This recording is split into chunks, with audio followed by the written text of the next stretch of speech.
किया गया लोकार्पण। पीएम मोदी ने वर्चुअल तरीके से किया एम्स का उद्घाटन।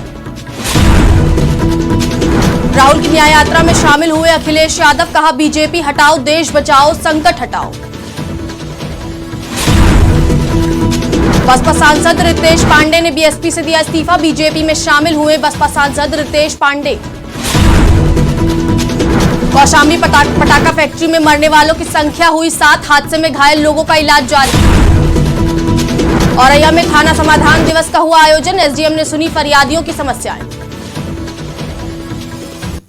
नमस्कार, मैं हूं आपके साथ मोहिनी त्रिपाठी और आप देख रहे हैं आज की खबर। वक्त हो गया उत्तर प्रदेश की बड़ी खबरों का, जहां रायबरेली से पीएम मोदी ने एम्स रायबरेली का लोकार्पण किया। पीएम मोदी द्वारा राजकोट से रायबरेली सहित देश के 5 राज्यों में संचालित एम्स का लोकार्पण वर्चुअल तरीके से किया गया। वहीं केंद्र व राज्य सरकार के संयुक्त योगदान से एम्स में 100 बेड का क्रिटिकल केयर ब्लॉक जनता को समर्पित किया गया। प्राप्त हो इस बात की भी गारंटी है। जहां पर विकास की बड़ी बड़ी परियोजनाओं को जमीनी धरातल पर उतारने की क्षमता भी है और जहां पे हर युवा के हाथ को आजीविका के साथ जोड़ने और आम नागरिक की आस्था को सम्मान देने का भी सरकार के पास एक जज्बा है। एक नया भारत जहां एक स्वच्छ भारत मिशन के तहत हर नागरिक को तमाम प्रकार की बीमारियों से बचाव का उपाय सुझाता है, तो वही ये नया भारत आज बेहतरीन स्वास्थ्य सुविधा के माध्यम से हर जनपद में आज हेल्थ इंफ्रास्ट्रक्चर को बेहतरीन करने का कार्य कर रहा है। 3 साल में ना हो सका वो आपने मात्र मेरे कार्यकाल में 3 माह में ही आग्रह कर पूरे पेपर वर्क को करने के बाद मेडिकल कॉलेज अमेठी के इतिहास में पहली बार खोला। मैं आज अमेठी के सांसद के नाते मुख्यमंत्री की आभार व्यक्त करना चाहती हूँ। वर्षों वर्ष मेरे क्षेत्र से अगर किसी को डायलिसिस की सुविधा चाहिए होती तो गरीब से गरीब व्यक्ति लखनऊ को दौड़ता।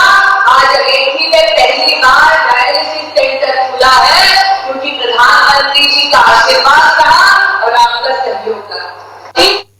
औरैया में सदगुरु हरदेव सिंह महाराज की जयंती पर स्वच्छ जल स्वच्छ मन अभियान के तहत ऐतिहासिक बूढ़े शिव मंदिर व नहर पर सफाई अभियान का आयोजन किया गया, जहां कार्यक्रम का उद्देश्य है कि जब हमारा जल स्वच्छ रहेगा तो हमारा मन भी स्वच्छ रहेगा और हमें अच्छे विचार से अपने मन में लाकर समाज का कल्याण कर सकेंगे। निरंकारी बाबा हरदेव सिंह महाराज जो संत निरंकारी मिशन के चौथे गुरु हुए हैं, उनका जन्म दिवस है 23 फरवरी।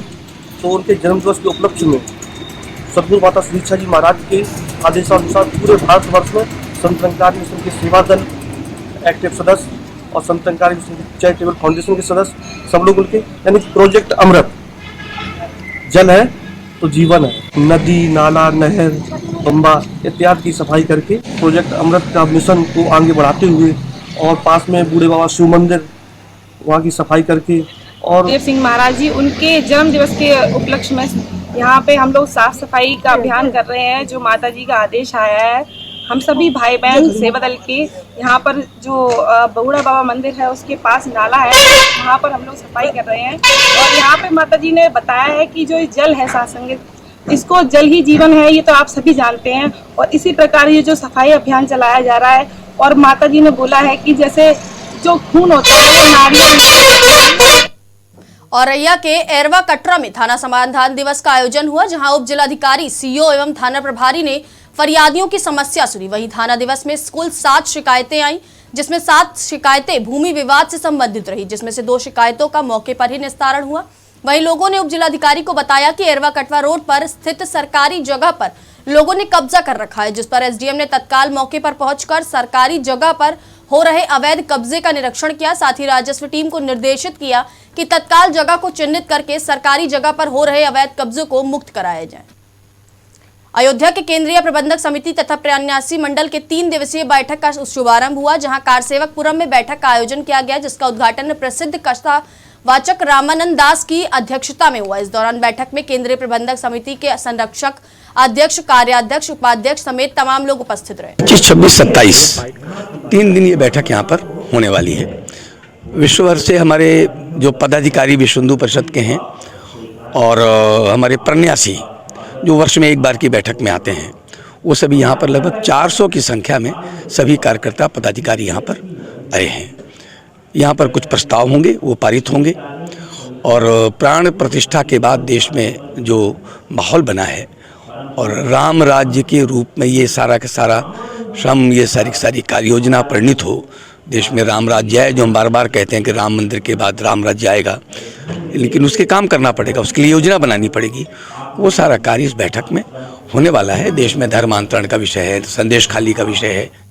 अयोध्या में नगर निगम के प्रवर्तन दल के संविदा कर्मचारियों ने अपनी मांगों को लेकर कार्यालय पर जोरदार प्रदर्शन किया और जमकर नारेबाजी की। साथ ही मुख्यमंत्री को संबोधित ज्ञापन नगर विकास मंत्री को सौंपा। इस दौरान उन्होंने नगर निगम पर आरोप लगाते हुए कहा कि बिना शासनादेश के नए प्रवर्तन दल टीम का गठन क्यों किया गया। साथ ही शासनादेश के अनुसार 4 जेसीओ और 8 जवान की भर्ती का आदेश हुआ था, लेकिन 3 जेसीओ और 7 जवान की भर्ती ही क्यों की गई। बदायूं में सपा नेता व सिने अभिनेता खालिद परवेज समेत 4 लोगों के खिलाफ धोखाधड़ी, कूटचरित दस्तावेज बनाने समेत कई गंभीर धाराओं में एफआईआर दर्ज की गई है। वहीं यह मुकदमा खालिद के भाई आदिल परवेज की ओर से दर्ज हुआ। फिलहाल पुलिस इस मामले की जांच कर रही है। इतना ही नहीं, मुकदमे में आदिल ने खालिद का आपराधिक चिट्ठा भी खोल दिया, जिसके मुताबिक खालिद परवेज पर अलग अलग थानों में कई मुकदमे दर्ज हैं। देखिए, मामला ये है कि ये काफी दिनों से मामला चल रहा है। परवेज कोल्ड स्टोरेज आरिफपुर नवादा में एक कोल्ड स्टोरेज है, पार्टनरशिप फर्म है। उसमें एक खालिद परवेज पार्टनर है, आदिल परवेज, मैं खुद साजिद परवेज और एक हमारी माता जी थी परवीन अख्तर, उनका देहांत हो गया। तो उसके बाद से ये कोल्ड स्टोरेज खालिद परवेज जो हैं जबरदस्ती नाजायज तरीके से कब्जा किए हुए हैं और हम इसके पार्टनर भी हैं। अब इन्होंने हद तो ये कर दी, 2019 में इन्होंने फर्जी दस्तावेज तैयार करके और किराए पे दे दिया। उन अपने ही कर्मचारियों को उन्होंने किराए पे दे दिया, हमसे पूछा भी नहीं, हमारी सहमति भी नहीं, फिर कब्जा भी कर लिया। बरेली में आप कार्यकर्ताओं ने पिछड़ा वर्ग प्रदेश उपाध्यक्ष के नेतृत्व में राज्यपाल को संबोधित ज्ञापन डीएम कार्यालय में दिया। बता दें कि बरेली में जंगली पशुओं का आतंक काफी बढ़ गया है, जिसमें मुख्य रूप से तहसील फरीदपुर के ग्राम पंचायत ओशड़ में करणपुर, राजनपुर समेत कई जगहों पर 1000 से अधिक आवारा पशु हैं और वह फसल को बहुत भारी नुकसान पहुंचा रहे हैं। प्रदेश उपाध्यक्ष मैंने 27/3/2023 में ये ज्ञापन दिया था आवारा पशुओं एवं शरण के संबंध में। जिलाधिकारी महोदय ने केवल जो है पत्राचार करने से अलावा अभी तक कोई कार्रवाई नहीं, जबकि प्रशासन ने मुझे टाइम दिया था कि 15 दिन के अंदर हम आवारा पशुओं को पकड़वा लेंगे। देखिए, आम आदमी पार्टी जो है वो जनता के मुद्दों को लेकर हमेशा प्रशासन को आगाह कराती रहती है। हमारा मौजूदा मुद्दा जो है कि जिस तरीके से आवारा गौवंश आजकल सड़कों पर घूम रहा है, उससे किसानों की फसलों को भी नुकसान है और इससे ज्यादा उनके जीवन को खतरा है। तो आज हमारे एक साथी हैं, उनको मतलब किसान भाई हैं, जो कि हमारे जो यहाँ पर जो पीपी सिंह यादव जी उपस्थित हैं, उनके मतलब क्षेत्र से आते हैं, उनको आवारा सांड ने बहुत बुरी तरीके से जख्मी किया गया कर दिया है। तो इसी का ज्ञापन देने के लिए प्रशासन के लिए आए हैं।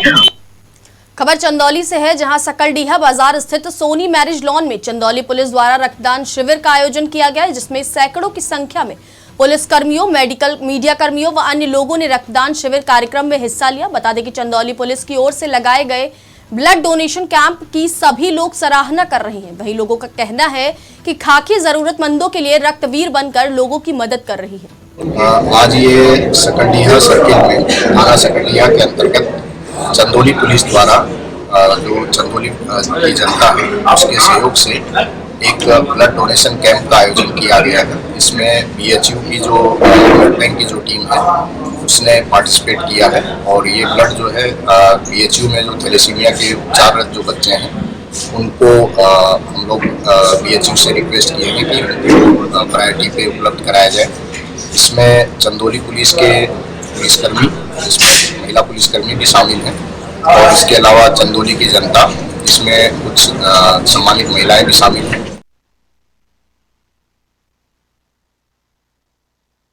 स्कूल में राजेश सिंह दयाल द्वारा 2000 से अधिक लोगों को मुफ्त स्वास्थ्य लाभ मिला। इस दौरान भारी जन सैलाब के बीच उत्कृष्ट उपकरणों द्वारा लोगों की जांच की गई।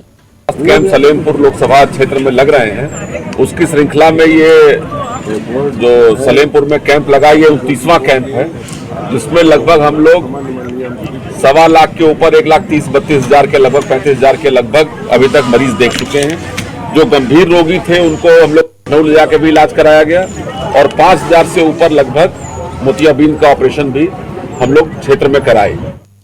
फतेहपुर में एक महिला की हत्या का खुलासा करते हुए पुलिस ने आरोपी पुत्र को गिरफ्तार किया है। पुलिस के मुताबिक आरोपी पुत्र ने कर्ज उतारने के लिए माता पिता का बीमा करवाया था, जिसके बाद बीमा की रकम के लिए मां की गला घोंटकर हत्या कर दी और शव को यमुना नदी के किनारे फेंक दिया था। हत्या का खुलासा करते हुए अपर पुलिस अधीक्षक ने बताया कि 21 जनवरी को एक युवक ने पुलिस को तहरीर दी थी कि वह 20 जनवरी को चित्रकूट गया था। जब वहां से घर वापस आया तो उसकी पत्नी घर से लापता थी।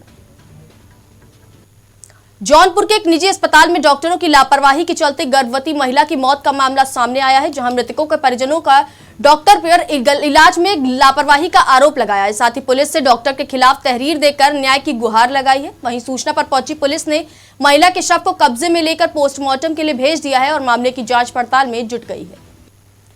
लखनऊ के बख्शी का तालाब अंतर्गत ग्राम पलिया में खनन माफियाओं द्वारा कई दिनों से रात के अंधेरे में अवैध खनन किया जा रहा है, जहां स्थानीय पुलिस प्रशासन व खनन विभाग के अधिकारियों की शय पर लगातार अवैध खनन किया जा रहा है। इसी क्रम में खनन माफियाओं ने 6 से 8 फीट तक मिट्टी खोद डाली है, जिससे कभी भी कोई भी बड़ा हादसा हो सकता है। महोबा में योगी आदित्यनाथ के निर्देश पर विश्व हिंदू महासंघ इकाई द्वारा संत रविदास की जयंती पर साप्ताहिक कार्यक्रम का आयोजन किया गया। इस अवसर पर कार्यक्रम के दौरान विश्व हिंदू महासंघ के प्रदेशाध्यक्ष द्वारा समाज में आपसी प्रेम सद्भाव बनाकर जात पात से उठकर हिंदू समाज को एकता के सूत्र में बंधे रहने का आह्वान किया गया। गोरक्ष पीठाधीश्वर योगी आदित्यनाथ जी महाराज जी के आशीर्वाद से विश्व हिंदू महासंघ उत्तर प्रदेश इकाई प्रतिवर्ष संत रविदास जयंती पर साप्ताहिक कार्यक्रम करती है। गोरक्ष पीठ सामाजिक समरसता की प्रख्यात पीठ है। यहाँ जात पात, ऊंच नीच, छूत, अगड़ा पिछड़ा, दीन दलित जैसे शब्दों का कोई स्थान नहीं है। राष्ट्र संत अवैधनाथ जी के निर्देश पर हम लोग कई वर्षों से यह कार्यक्रम करते चले आ रहे हैं। महोबा में स्वच्छ जल स्वच्छ मन अभियान के तहत शहर के ऐतिहासिक कीरत सागर सरोवर पर सफाई अभियान का आयोजन किया गया। बता दें कि यह आयोजन सदगुरु महाराज सुदीक्षा माता के जन्म दिवस के अवसर पर किया गया। वहीं इस कार्यक्रम का उद्देश्य है कि जब हमारा मन स्वच्छ रहेगा तब और हमारे विचार अपने मन में लाकर समाज का कल्याण कर सकेंगे। सदगुरु माता सुदीक्षा जी महाराज की असीम कृपा से हर वर्ष की भांति इस वर्ष भी सदगुरु बाबा हरदेव सिंह जी महाराज के जन्म दिवस के शुभ अवसर पर ये सफाई अभियान स्वच्छ जल स्वच्छ मन प्रोजेक्ट अमृत के तहत तालाब कीरत सागर की सफाई अभियान में सुनिश्चित किया गया था। ये पूरे विश्व में हर साल मनाया जाता है। सदगुरु बाबा हरदेव सिंह जी के जन्मदिन के उपलक्ष्य में सदगुरु माता सुदीक्षा जी के आदेशानुसार पूरा निरंकारी मिशन ये परिवार पूरा हर साल ये सफाई अभियान चलाता है और इस बार ये पानी की सफाई के लिए कहा गया है सबको और ये स्लोगन भी बनाया गया है, स्वच्छ जल हो और स्वच्छ मन भी हो। मथुरा में श्री कृष्ण जन्मभूमि संघर्ष न्यास की बैठक में संरक्षक की अध्यक्षता में आयोजित हुई, जिसमें सर्वसम्मति से निर्णय लिया गया कि श्री कृष्ण जन्मभूमि संघर्ष न्यास प्रथम चरण में ब्रज क्षेत्र में भगवान श्री कृष्ण की मुक्ति के लिए 1 लाख श्री कृष्ण मुक्ति संकल्प पत्र भरवाकर इस अभियान से जोड़ेगा। अपने बयानों को लेकर अक्सर चर्चा में रहने वाले बीजेपी के फायर ब्रांड नेता उन्नाव सांसद साक्षी महाराज ने बड़ा बयान दिया है, जहां साक्षी महाराज ने बसपा सुप्रीमो मायावती की तारीफ करते हुए मायावती को आयरन लेडी बताया है। इस दौरान उन्होंने कांग्रेस और राहुल गांधी पर जमकर निशाना साधा। वहीं राहुल गांधी को युवाओं को नशेड़ी कहने वाले बयान पर कहा कि राहुल को उपचार की आवश्यकता है। मोदी के खौफ से राहुल गांधी मानसिक संतुलन खो बैठे हैं, उसी के कारण उल जुलूल बातें करते हैं।